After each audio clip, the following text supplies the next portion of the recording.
Okay, hi there. So this video is long overdue. I've been doing so many things regarding on the MP MIDI controller and other stuff that this one is about Metagrid and how to use Metagrid with Pro Tools. So for all Pro Tools users, here is one way to kind of speed up your workflow with Metagrid, and I'm just demonstrating here like what kind of things you can do with it and where you can get help to your workflow. So some ideas and of course mainly about macros and things like that. So that's one of our focus today. Then another one is that a while ago I made a video regarding about the Maschine template and how to use Maschine with Pro Tools to record and record MIDI and record audio from Maschine to Pro Tools. And I guess I didn't cover part where you could actually record MIDI from your Maschine into Pro Tools and then replay it back in Maschine. It's a bit tricky, and I will actually show a trick how to do that if you want to do that. So at least there is a answer to the question that was said by one user. So let's get going with the video, and let's start with the Metagrid, and in the end I will show the trick and I'll explain the trick with Maschine and Pro Tools, how to set it up to record MIDI and play it back afterwards. Okay, let's get going. Okay, before we dive into Pro Tools, let's go through, the controllers that I have on my desk. So here I have the iPad with the Metagrid Pro. It's an iPad software that you can download. It has a small charge in it, and then it needs a server part, and I will show that as well. Then here I have the MP MIDI controller that I mentioned. We could take a small look on that as well, and then a traditional like a fader with UF8. Anyway, let's get going with Pro Tools and how to utilize this Metagrid Pro with Pro Tools and make your workflow faster. So now I will focus into Metagrid and then Pro Tools. And in Pro Tools, I basically have the setup like very simple thing now with Maschine and then few tracks. I haven't mapped them all, but I have enough of them to just kind of demo things regarding on the Metagrid. And in first instance, it's basically you can have different type of views in it, and then you can program this by yourself. So all these layouts you can define yourself, and then you know what's in it. And I will dive a bit into that.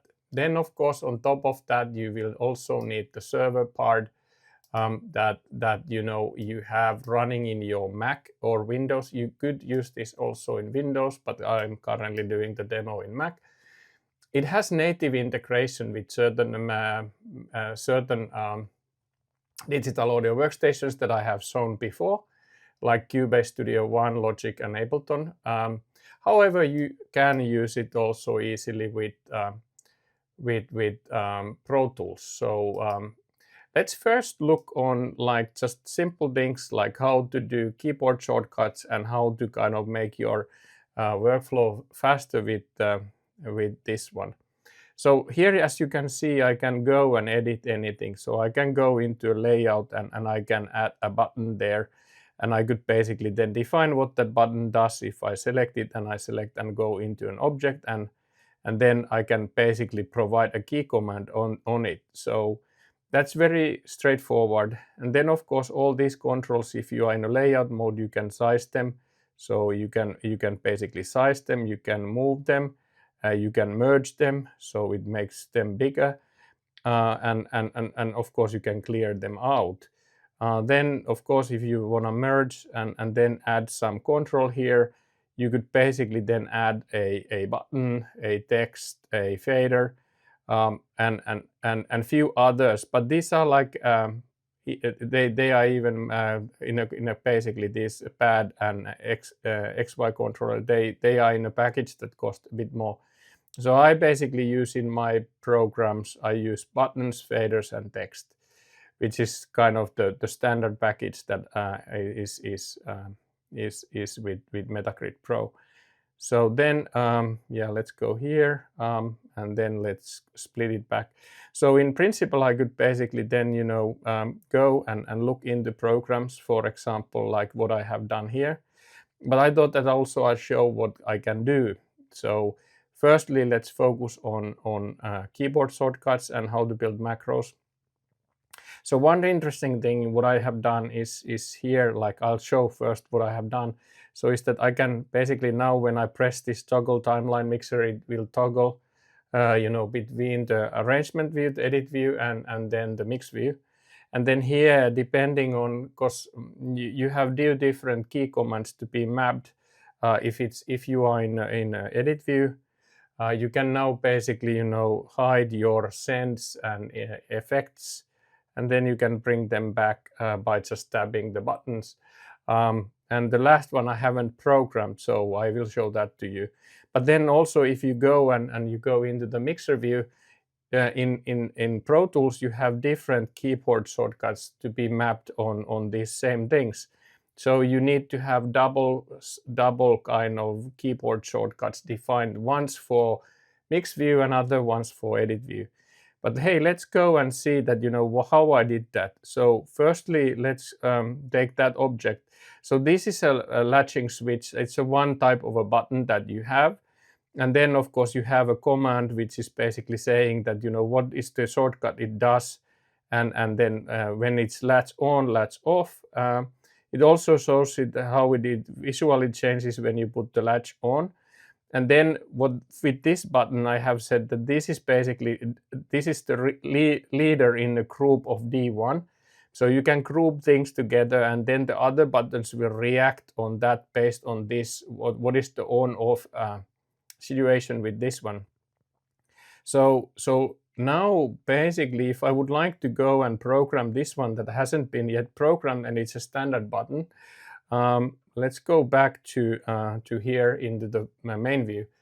But usually what you do is that you need to go to the keyboard shortcuts, and then you will find, like in this case you would have send and view.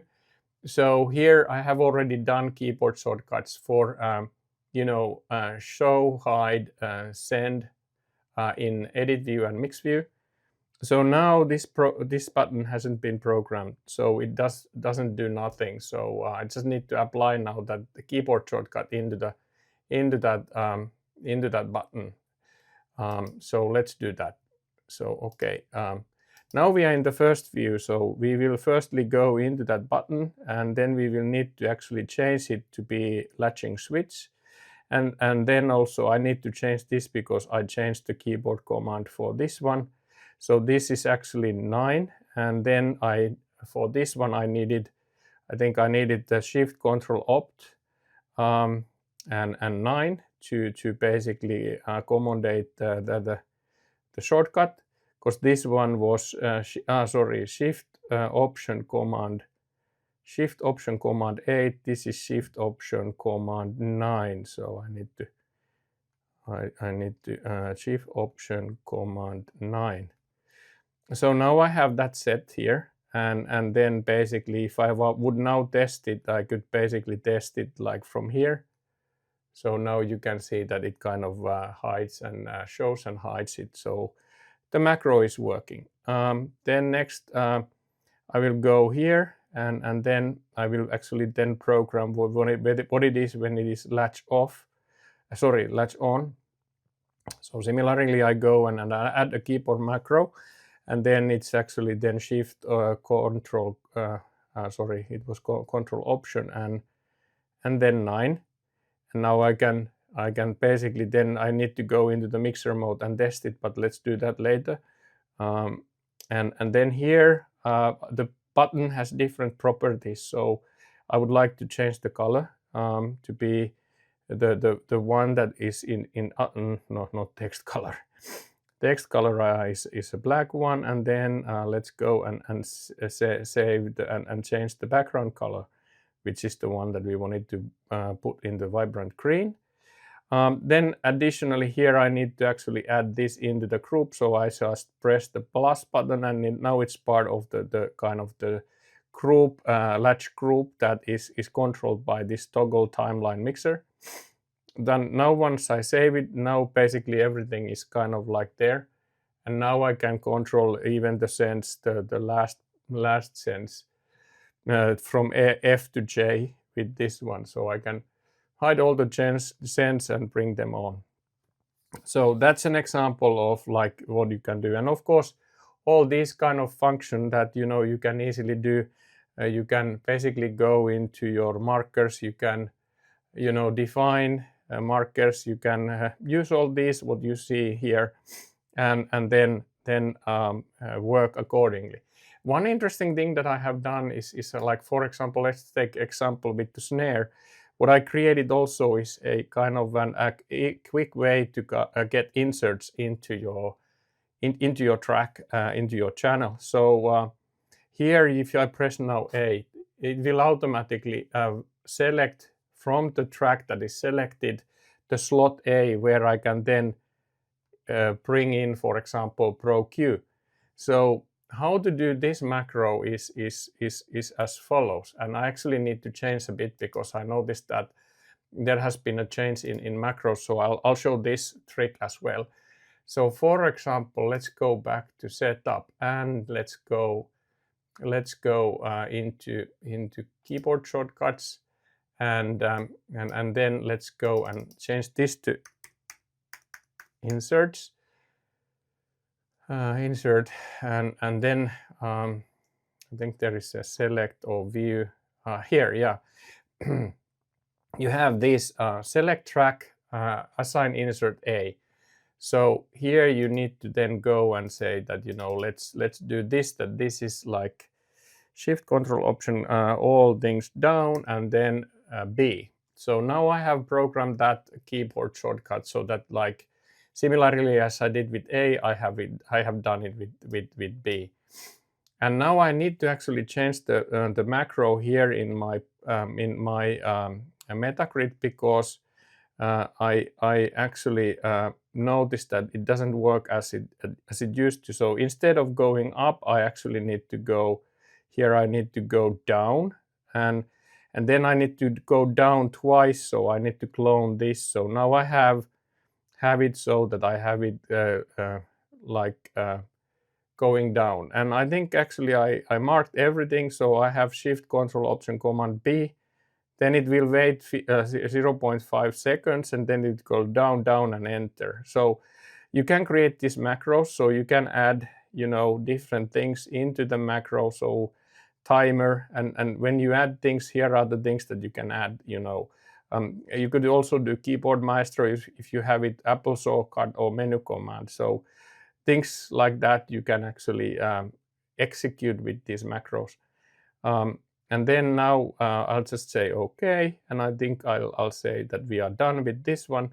And now when I press B, we should be able to get selected on the B slot, and then there I could actually then bring an API. Hello, yeah, and it came. So that's basically how you can quickly fetch your favorite plugins using Metagrid. You save time on typing and doing things, so that's quite convenient. All right, let's do another thing, and then I'll actually bring another view here. Let's do so that we go into the mode, and we actually go into the content manager, and we add a new grid.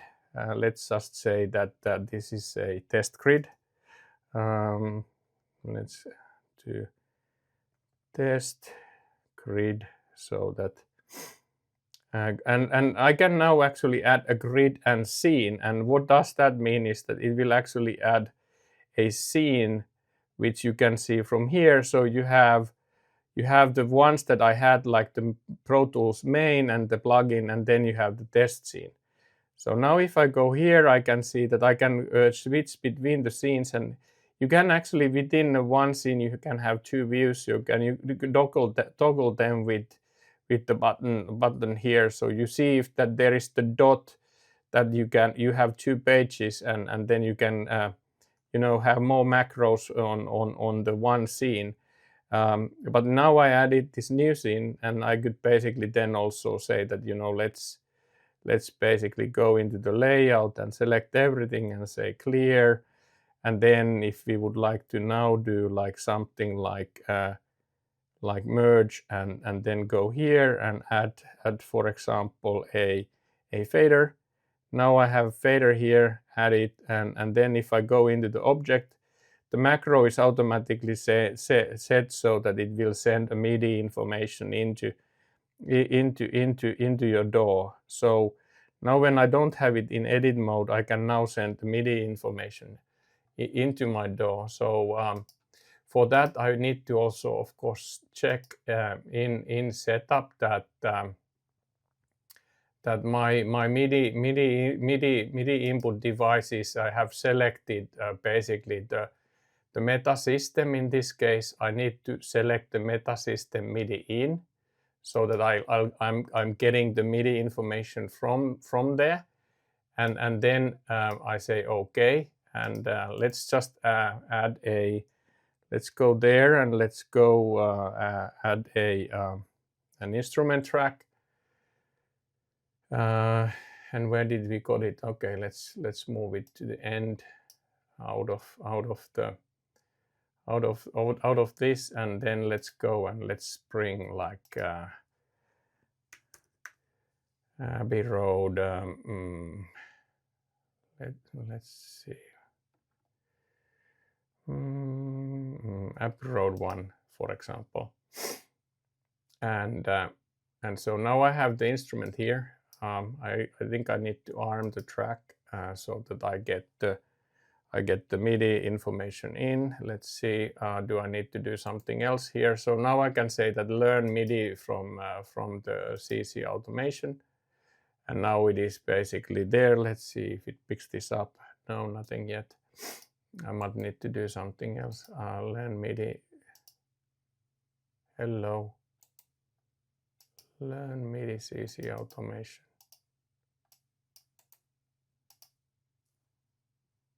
Oh yeah, now it picks it up. So I just wanted to kind of demonstrate that you could do these faders, and then of course with these faders you could control your virtual instruments. So it has a quite nice flexibility of building these, and of course these templates, they can be whatever you want. So these are my examples, like what I have done, and so how I have used the Metagrid Pro to make things faster in Pro Tools. So this is this basically concludes this part. So let's then go to the user question that was about that how can I'll just delete this track and okay, why don't I use the things that I have actually done already here. So let's maybe I'm missing some hey, hello. I'm missing some shortcuts, so let's go delete there. Yeah, anyway, so there was a question regarding that, when I'm doing a Maschine thingy and then I would like to play a Maschine but record MIDI also into the Pro Tools and then play it back. The thing is that you can't do it with the single track in I think maybe in not in any DAW, but at least in Pro Tools, because in order to get MIDI from here, I would need to kind of get it from the Maschine that is in here. So I'm not able to do that because it says that possible feedback loop detected, and it's correct. So if I would have MIDI in and MIDI out from the same device, it would start to circulate, and I think the system would get nuts. So you can't kind of do it in that respect, because it would be an infinite loop of the MIDI going like from in to out and then blah blah blah. So what you can do is that you can actually create a MIDI track, and then in the MIDI track you actually define that the MIDI into the MIDI track is coming from Maschine. So what I have done here, so what that actually then means. So if I would like to add now a MIDI track for this closed hi-hat, so I would say basically then that, let's say,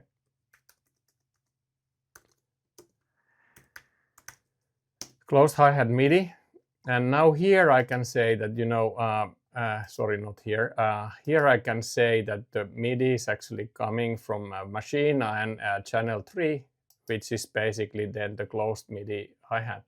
And in Maschine, respectively, I need to go here, and then I need to go and output, and I see that, you know, the MIDI is sent to host 3. So I need to map all this, that they go to the host and then the respective MIDI channel that you want to capture it in your digital audio workstation, in this case, you know, in Pro Tools. So now this is set to go out to host and channel 3, and then that's actually what then this one is now actually then capturing is from the host, which is the Maschine, to the channel 3.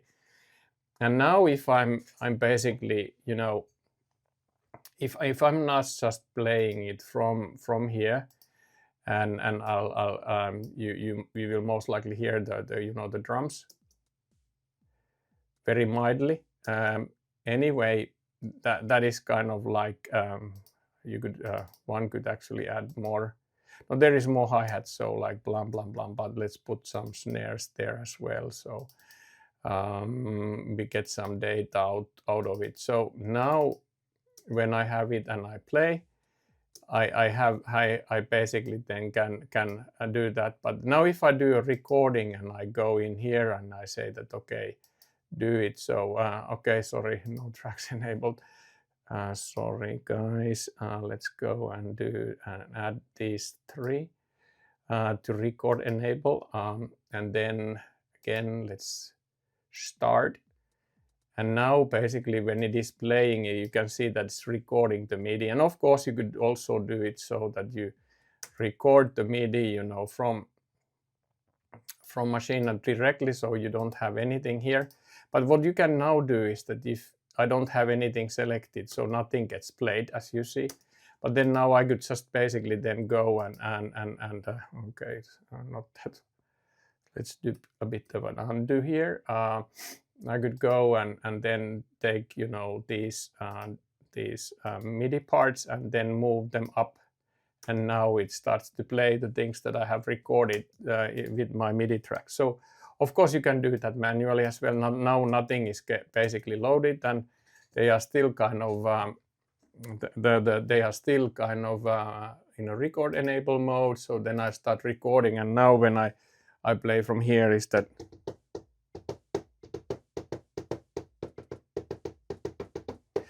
some crazy drumming, like nothing special, but anyway, just to show that when I played from Maschine, now the things also got recorded into the MIDI, and then, you know, I can now take the MIDI and put it into the tracks, and then it will play back, and so that's an easy hack of kind of bypassing the fact that you can't kind of in the same instrument track listen and input and output MIDI from the same device, because it will get nuts.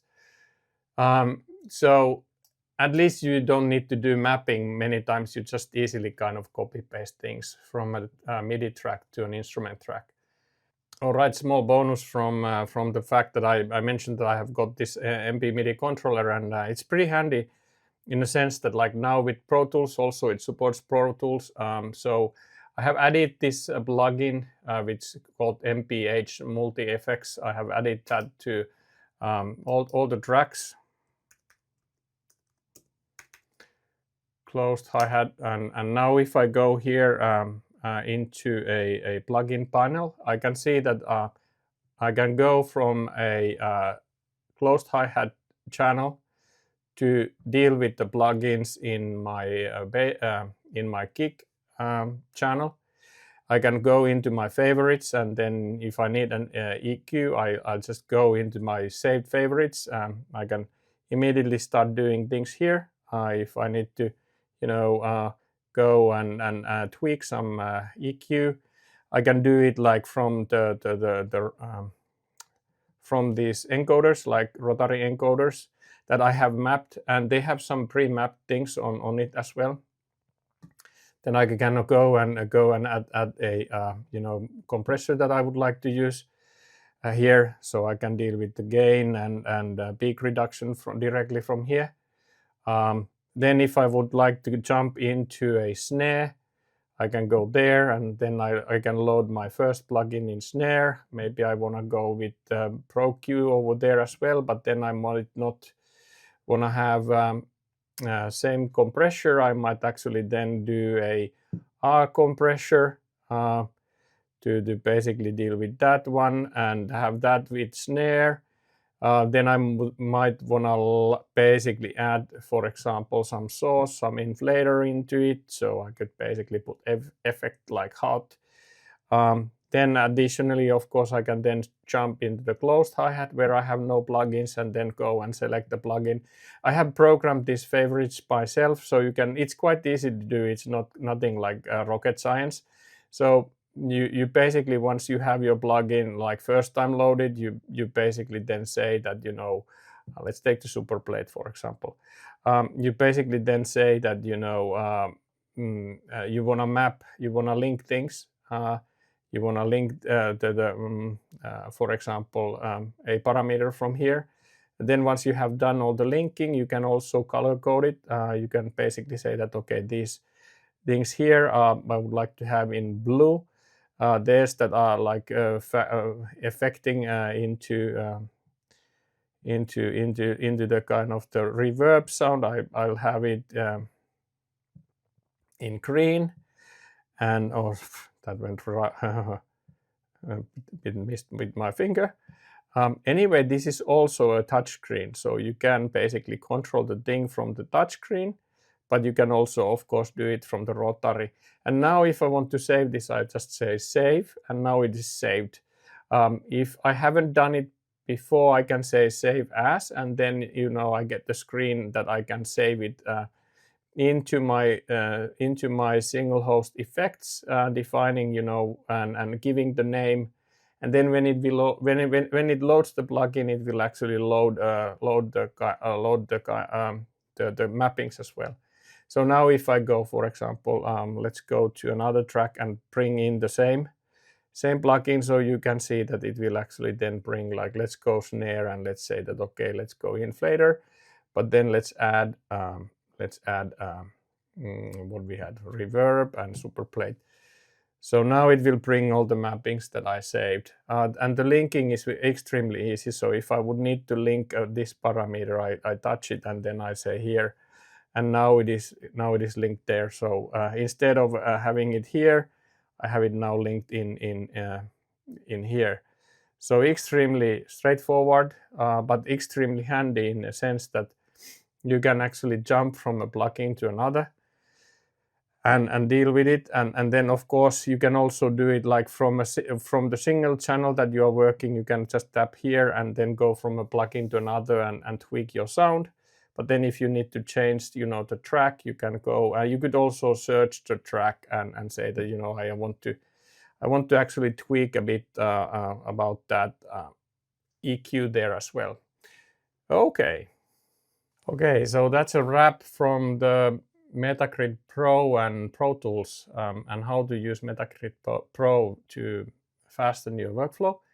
Hopefully you get some ideas regarding on that, and what kind of tools can be used with Pro Tools to make things faster from a keyboard shortcut and macro point of view. Creating macros that do things for you and make things faster. Avoid typing, save time, and so on and so forth. Also shared the bit thing regarding on a Maschine and how to record MIDI from it, and then easily to play it back, a trick. So and then last but not least, the new controller that I have, the MP MIDI, to control your plugins in Pro Tools. So it's extremely handy to go from a track to another and control plugins easily, and again makes your workflow a lot faster. Hopefully you like my videos, so if you like them, please like them. And remember to subscribe for my channel for more content. Thanks for watching, and bye now.